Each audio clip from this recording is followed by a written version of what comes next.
Aleluia. Amém, amém, amém. Amém, amém, amém. Aleluia. Santo, santo, santo é o Senhor dos Exércitos.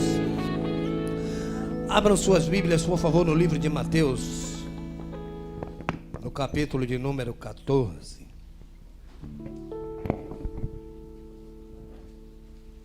Glória a Jesus. Glória a Jesus. Mateus 14.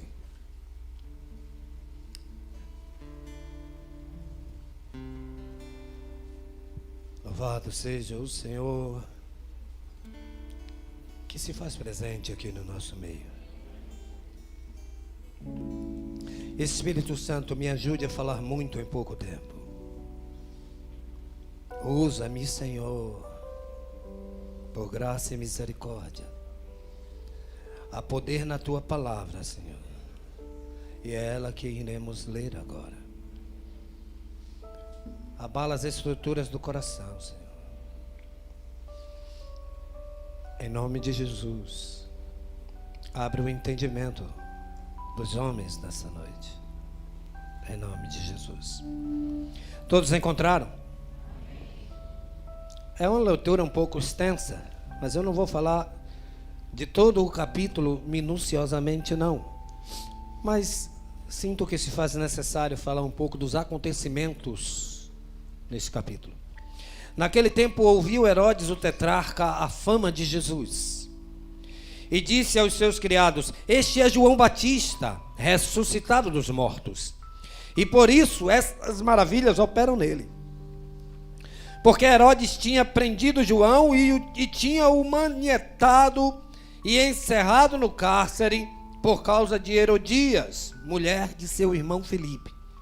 Porque João lhe dissera: não te é lícito possuí-la. E querendo matá-lo, temia o povo, porque o tinham como profeta. Festejando-se, porém, o dia natalício de Herodes, dançou a filha de Herodias diante dele e agradou a Herodes, pelo que prometeu com juramento dar-lhe tudo o que pedisse. E ela, instruída previamente por sua mãe, disse: dá-me aqui num prato a cabeça de João Batista. E o rei afligiu-se, mas por causa do juramento e dos que estavam à mesa com ele, ordenou que se lhe desse. E mandou degolar João no cárcere. E a sua cabeça foi trazida num prato e dada à jovem, e ela a levou à sua mãe.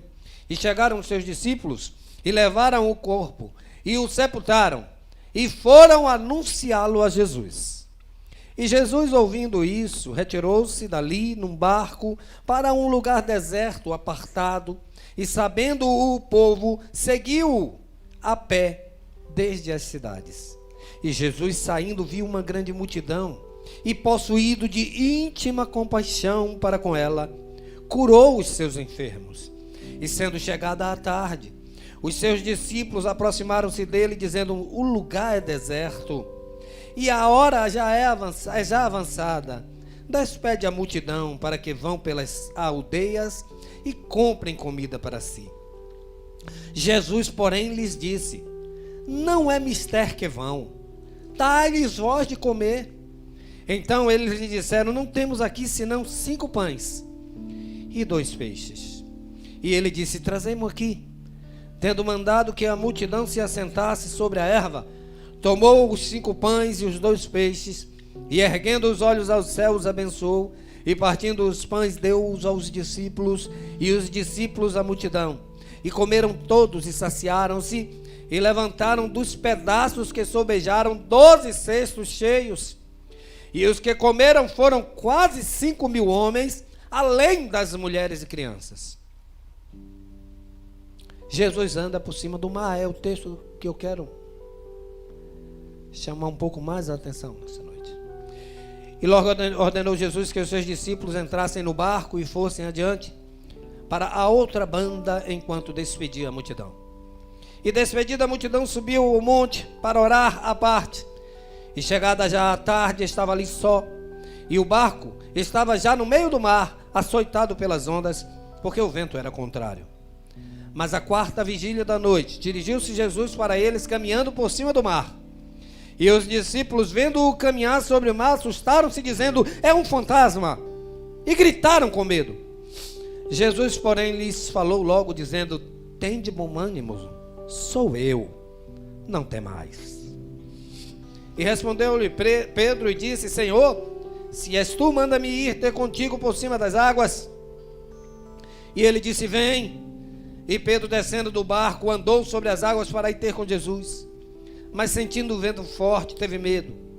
E começando a ir para o fundo, clamou, dizendo: Senhor, salva-me. E logo Jesus, estendendo a mão, segurou-o e disse-lhe: homem de pequena fé, por que duvidaste? E quando subiram para o barco, acalmou o vento. Então aproximaram-se os que estavam no barco e o adoraram-no, dizendo: és verdadeiramente Filho de Deus.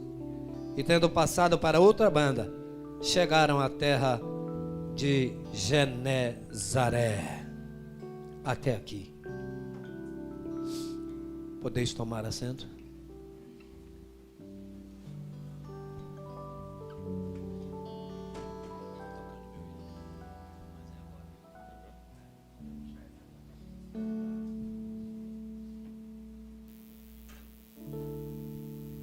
O vento balançou meu barco em alto mar, o medo me cercou e quis me afogar, mas então eu clamei ao Filho de Davi, ele me escutou, por isso estou aqui.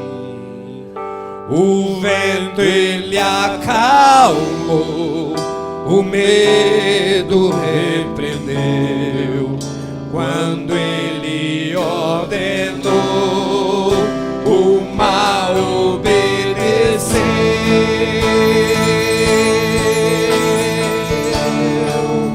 Não temo mais o mar, pois firme está minha fé, no meu barquinho está, eu creio, Jesus de Nazaré.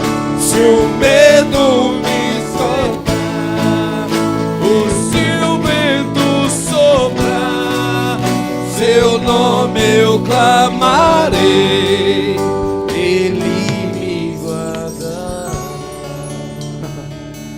Oh, aleluia. O vento balançou meu barco em alto mar, o medo me cercou e quis me afogar, mas então eu clamei ao Filho de Davi, ele me escutou, por isso estou aqui. O vento, oh, ele acalma o vento, o medo repreendeu, e quando ele ordena,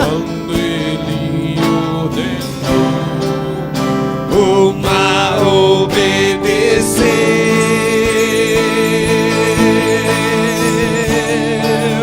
Não temo mais o mar, pois firmeza minha fé, no meu barquinho está Jesus de Nazaré. Se o vento me cercar, ou se o vento soprar, seu nome eu clamarei, ele me guardará. Diga: não temo mais o mar. Por quê?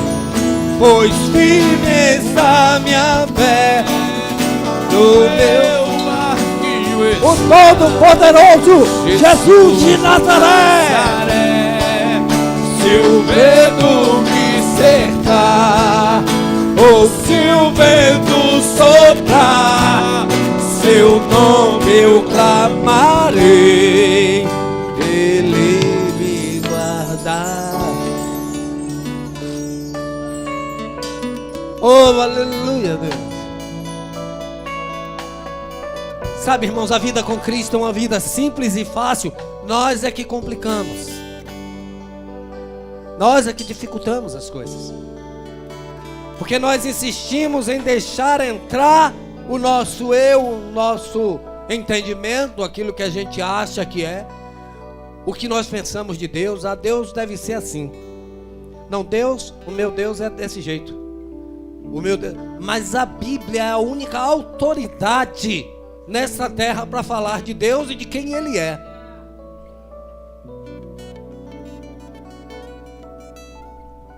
O tema dessa reflexão nessa noite é: a tempestade é igual para todos. O resultado dela é que a difere. Eu sei que nem eu nem você queremos, desejamos viver tempestades, mas elas vêm. Os problemas vêm. E eles trazem consigo angústias, sofrimentos, incertezas. Ele vem. Porque eu fiz questão de ler os acontecimentos que circundam esse evento. Um evento que nós já compartilhamos aqui tantas e tantas vezes. Porque Jesus, irmãos, eu creio, desde a eternidade Ele é 100% Deus. E desde que Ele se fez carne e habitou entre nós, Ele foi 100% homem. Então esse Cristo que recebe a notícia: Herodes matou o seu primo, ele degolou ele por capricho da filha da sua amante. Esse Cristo 100% homem certamente sofreu com essa notícia. Certamente as suas estruturas emocionais e físicas foram abaladas.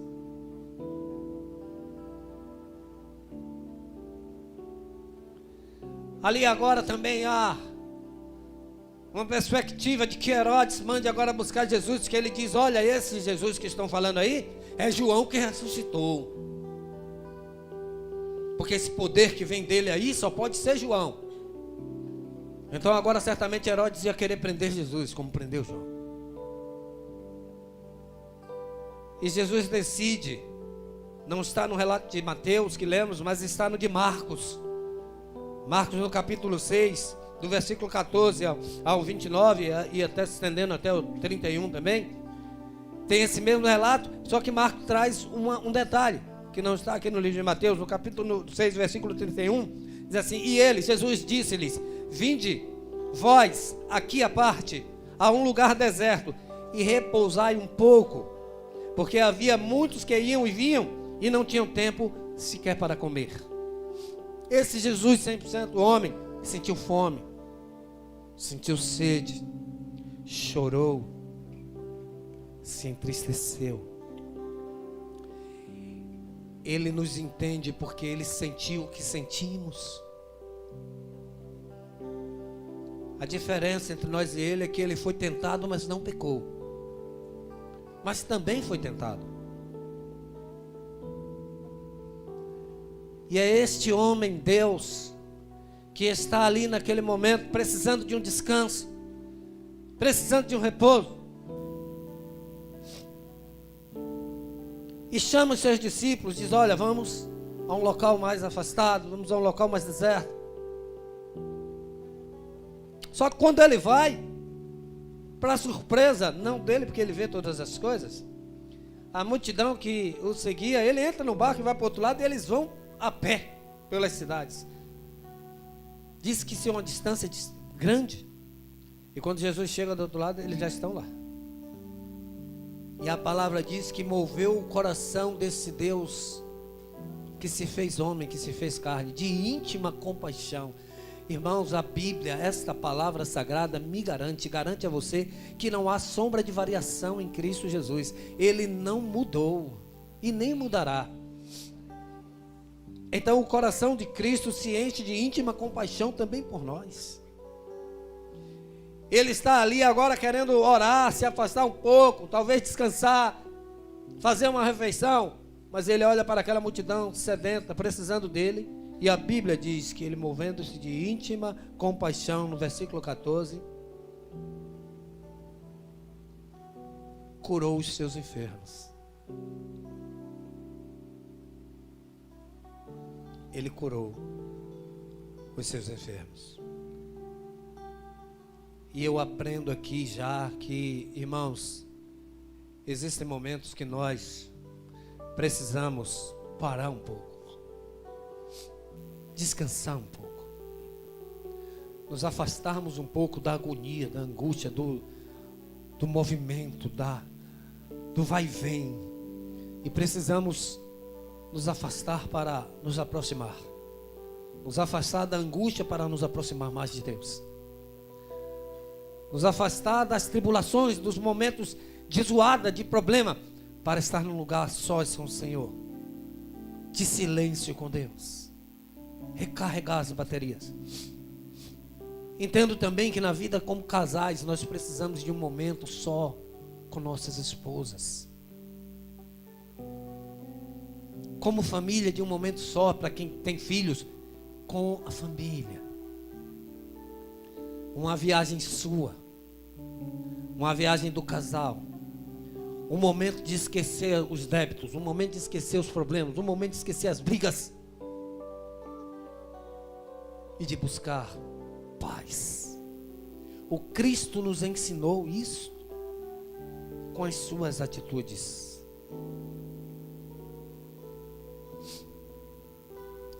E aí no texto que eu quero chamar a atenção a partir do versículo 22, e que aí eu digo que as tempestades, elas vêm para todos. E elas são iguais para todos. O que difere é o resultado nessa tempestade, o que acontece nessa tempestade, e que muitas vezes nós cristãos não aceitamos, não entendemos. A gente pensa, talvez porque alguém ensinou errado, porque alguém pregou equivocadamente, alguém disse a gente que você aceitando Jesus, seus problemas serão todos solucionados. Você não terá mais problemas. Está desempregado, a porta do emprego vai se abrir. Você está doente, vai ser curado.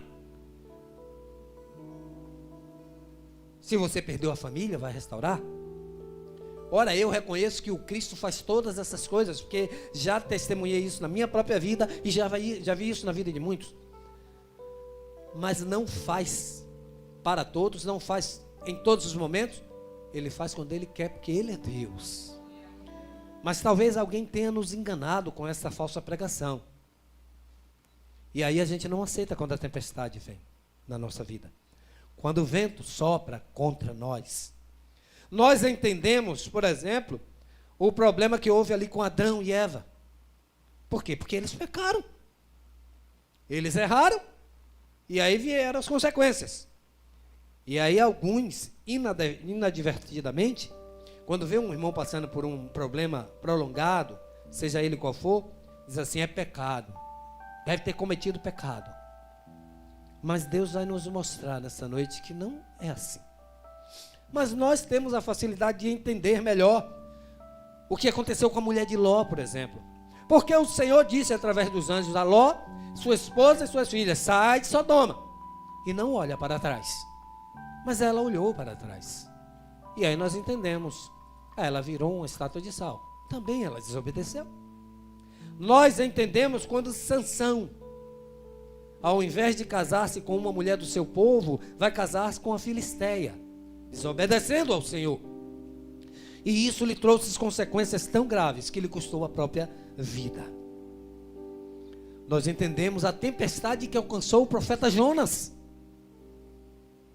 Porque o barco em que ele estava fugindo da ordem de Deus de ir a Nínive foi acometido por uma tempestade também. E aí a gente entende, tem facilidade de entender. Mas e essa tempestade que os discípulos estavam? A palavra de Deus diz assim no versículo 22, e logo ordenou Jesus. Em alguns textos aí, algumas traduções vai estar, os impeliu, os obrigou. Jesus não aconselhou, não deu um conselho, olha, se vocês puderem ir. Então Jesus os obrigou a entrar no barco e passar para outro lado. Jesus, ele é onisciente. Ele sabia que a tempestade viria. E essa tempestade que os discípulos estavam enfrentando em obediência ao Senhor? Queridos, muitas vezes, ou algumas vezes na nossa vida, a tempestade vai vir mesmo nós estando obedecendo a Deus. É claro que quem anda em desobediência atrai sobre si problemas que não deveria ter. Porque a consequência daquilo que nós plantamos é a colheita. E ninguém planta manga e colhe uva. O homem semeia e ceifa aquilo que ele semeia. E isso é muito justo, não é verdade? Se plantou, tem que colher verdade. Mas na nossa vida, olha, queridos, eu não quero dizer que sou um homem obediente a Deus. Não sou. Eu ainda preciso melhorar muito.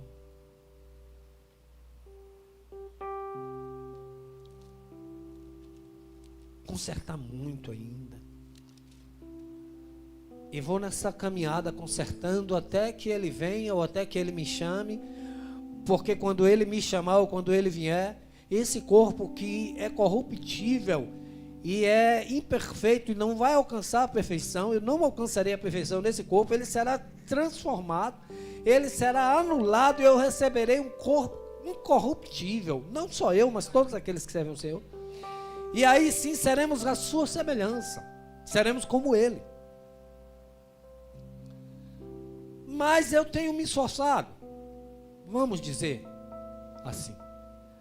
E a tempestade que está sobre a minha casa já fazem 3 anos. E quando vai melhorando uma dor, surge outra. Vai melhorando uma, surge outra, vai melhorando uma, surge outra. E algumas são terríveis. E aí de sexta para sábado, não, de quinta para sexta, eu não dormi. Praticamente nada.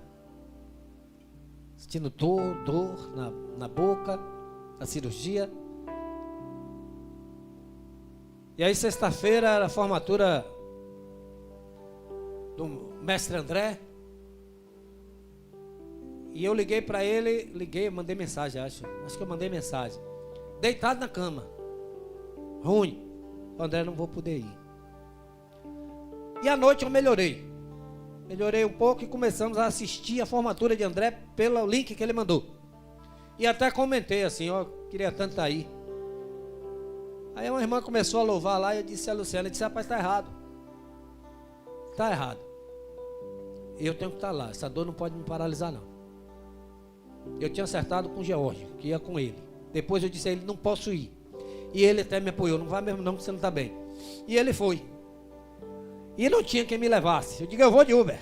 Eu não ando assim, raridade para eu andar de Uber. Botei uma calça, botei uma camisa por fora mesmo e lá vai, a minha bengala do lado. O Uber chegou em 5 minutos, fez 15 daqui para lá. E quando eu cheguei lá, peguei a maioria ainda do... Eu digo, glória a Deus, estou melhorando, estou bem. Aí, vamos dormir, de ontem para hoje, bem. Quando dá 2:30 da manhã, eu acordo e vou ao banheiro. E nessa caminhada, minha perna que nunca mais tinha falseado, falseou. E eu não sei se caí ou se alguma coisa me jogou para cima. Porque eu caí de um jeito que foi perna batendo em guarda-roupa, a outra perna batendo. Quando eu vi, olha, eu bati a cabeça do dedão do pé. Que a dor, eu nunca vi um negócio daquele. Subia assim pela cabeça, descia pelos pés e eu gritava, gemia.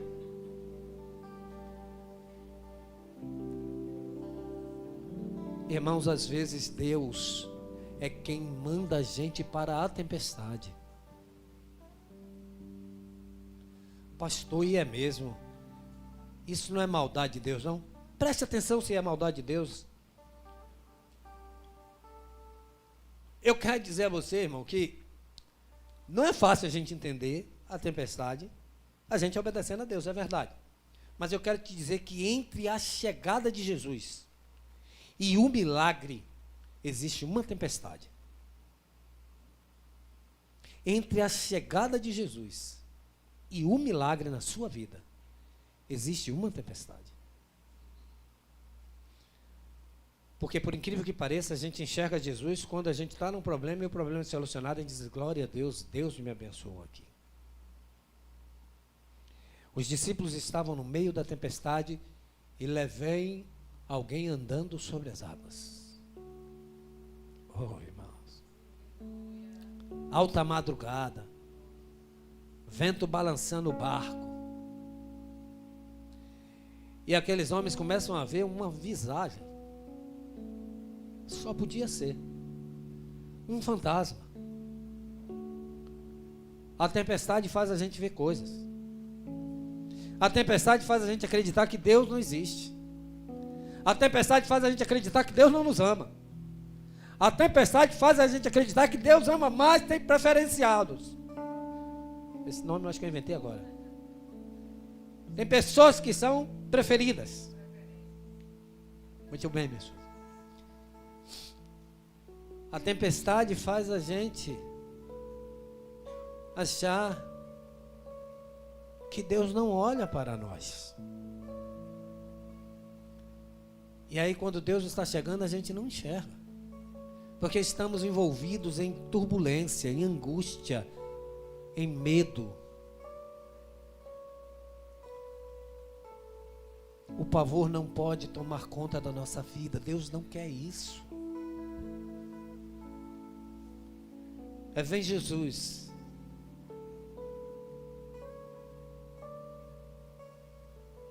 E eles ficaram apavorados.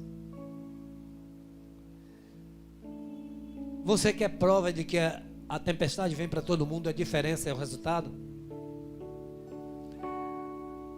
Eu vou citar para vocês um texto de Mateus 7, Sermão do Monte, já perto de terminar o Sermão do Monte. Um texto muito conhecido, todos aqui conhecem.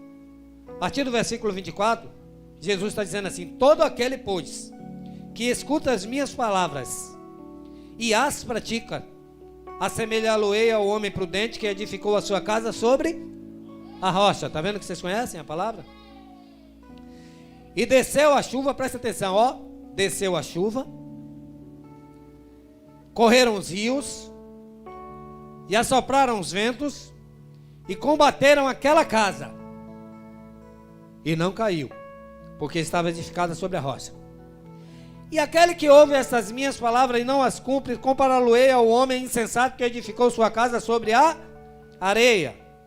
Agora observa se desceu a mesma coisa sobre a casa dele. Desceu a chuva, correram os rios, assopraram os ventos e combateram aquela casa. E o resultado foi diferente. A casa caiu. E foi grande a sua ruína, a sua queda. A tempestade chega para todos. Diferença é onde você edificou a sua casa. Qual o fundamento? Sobre a rocha que é Cristo? Ou sobre a areia das ilusões? Alguém acha que ser rico o fará feliz. Alguém acha que se trair a esposa será feliz. Alguém acha que se trair o esposo será feliz. Existem pais que chegam ao cúmulo de entender que no dia que o filho sair de casa, aí sim eles serão felizes. Tem filho que entende que se os seus pais não fossem aqueles, eles seriam felizes. Areia da ilusão. A rocha que é Cristo nos ensina a amar até mesmo os nossos inimigos. Imagine os nossos familiares. Mas a tempestade vem para todos. Com certeza, se aqueles homens que estiveram naquele barco não fossem discípulos de Jesus, o resultado tinha sido outro. Qualquer um que estivesse naquele barco sem Cristo, sem a perspectiva da chegada de Jesus, aquele barco teria naufragado. Aquele barco teria ido a pique. E certamente seus ocupantes teriam morrido. Eles enfrentariam antes da morte horas, talvez dias de angústia e incerteza.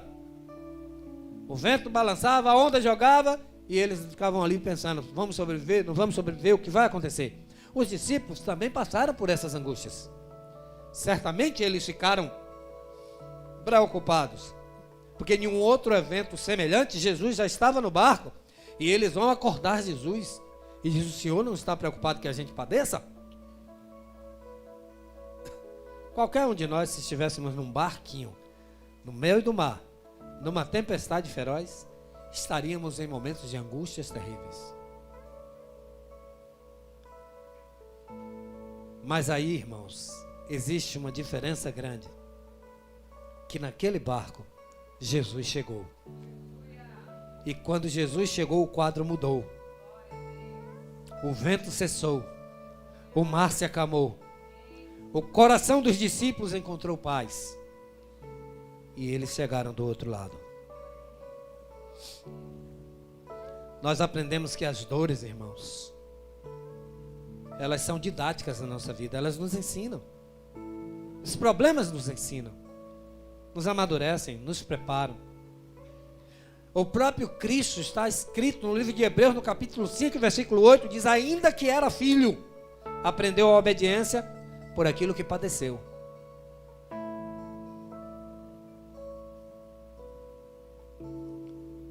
Nós precisamos entender que o Cristo chega no barco da nossa vida.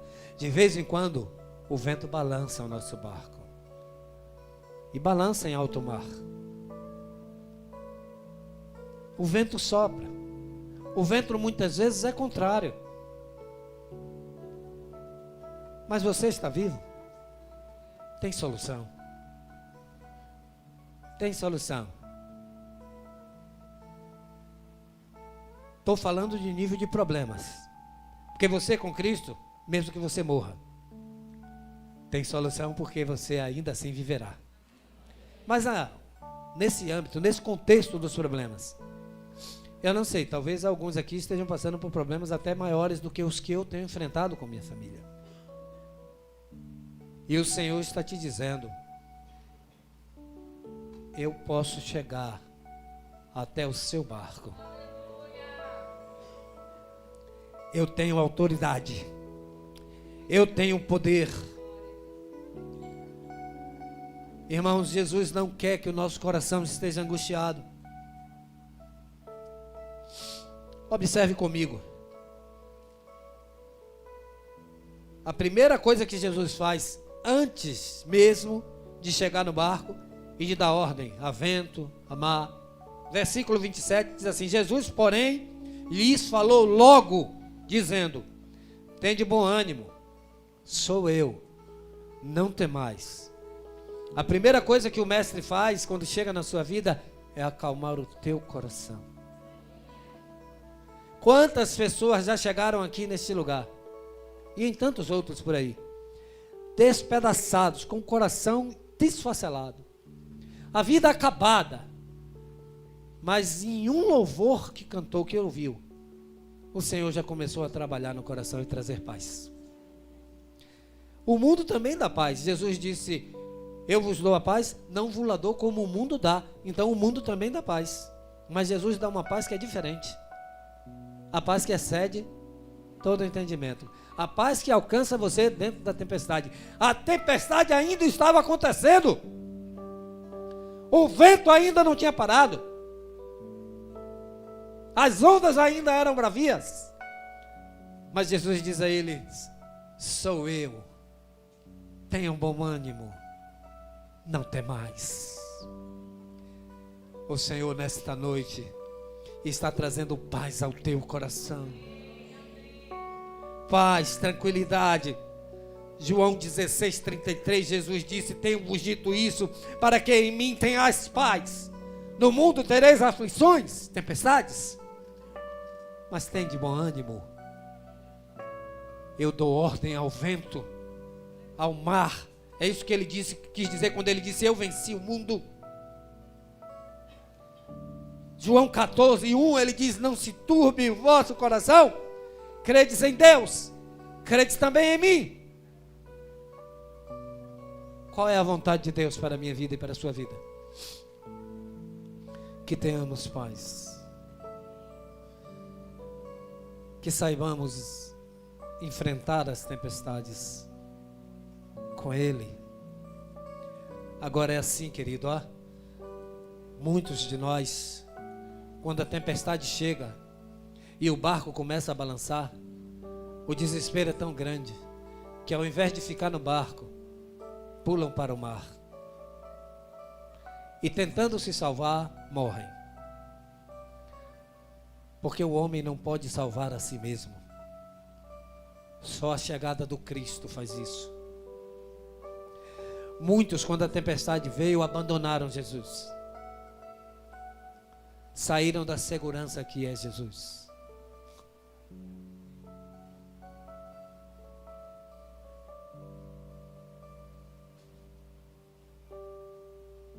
Ó, que o Espírito Santo nos ajude. Que Ele fortaleça a nossa mente, nosso coração, para vivermos não por vista, e sim por fé. Pois ainda que as ondas sejam altas, de forma a nós não conseguirmos enxergar o horizonte, precisamos acreditar que por detrás daquelas ondas existe um porto seguro. Ainda que o tempo esteja todo fechado, as nuvens encubram o sol, o dia se torne noite, precisamos acreditar que para além das nuvens escuras e densas, existe um sol chamado Sol da Justiça. E ele não para de brilhar, dia e noite ele brilha. Que o Espírito Santo nos ajude a entendermos que o choro pode até durar uma noite, mas que a alegria, ela vem. Ela vem. Se você perseverar, a alegria vem. Vamos ficar de pé em nome de Jesus.